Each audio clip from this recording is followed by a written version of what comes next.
Welcome to a new series called World 1-1. We're going to examine the opening sequences from a wide range of games and look at what makes them work, or not work as the case may be. And today we're looking at The Legend of Zelda: A Link to the Past for the Super Nintendo. I wanted to start here because I feel like this is the quintessential video game intro sequence. You're not simply going through a tutorial tied to a mundane activity, you're running through the rain, sneaking into a castle, saving the princess and fighting your way out. Every core element of the Zelda series is conveyed within this first 20 minutes. Puzzle solving, dungeon exploration, combat, items, story, it's all here.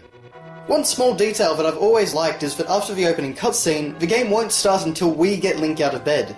For a game series which tries so hard to connect the player and their character, this is important. The adventure won't begin until you take control, and once it does, there are no intrusive instructions. The game quickly and organically introduces its basic mechanics. First we learn to run and to interact with the world, through opening a treasure chest and talking to the guards. Note that we learned how to get our first item, the lantern, but we're not actually sure how to use it yet. This is a great example of gameplay foreshadowing, something I'll get back to later. Next, we come to our first puzzle, and must figure out how to pick things up. We have to learn this skill if we want to get into the castle. After getting a sword, the game presents a brief explanation of the new controls, but it's tied into the story. With his last breath, Link's uncle explains how to do a secret technique handed down by their people. It's not just press B to do this, it has more meaning and thus is more interesting to the player. With the basic techniques in place, the game slowly opens up its first major environment, Hyrule Castle, and it continues to subtly teach the player the principles of the game. Explore, find items, defeat enemies, solve puzzles, and at the end of it all we finally reach our goal, Princess Zelda. But first we need to conquer a mini-boss. This is most likely the first battle where the player needs to apply strategy, attacking when their opponent's guard is down and fleeing their foe's retaliation. But if they start to experiment, the player will find that their new boomerang item will make the fight much easier.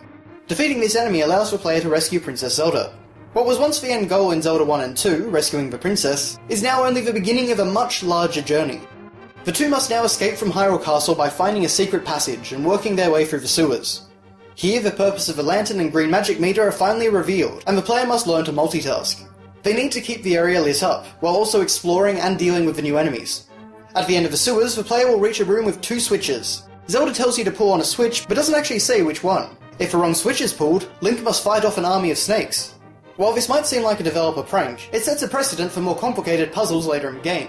You'll never forget about the snake switch. Finally, we reach the sanctuary, and Princess Zelda leaves our company.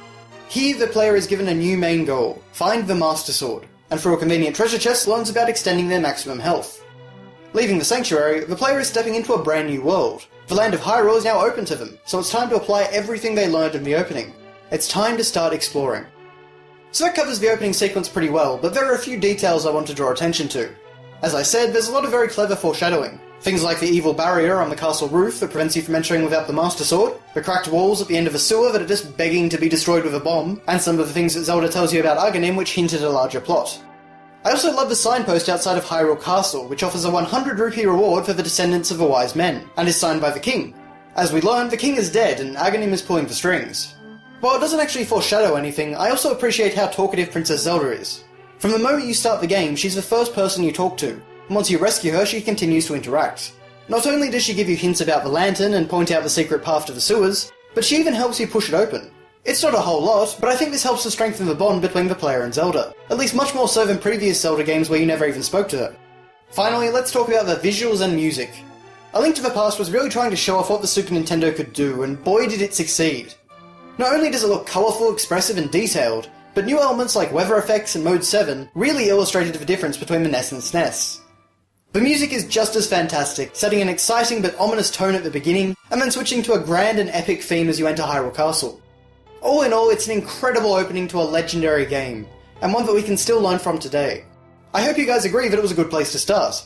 Thanks all for watching, and I'll see you next time.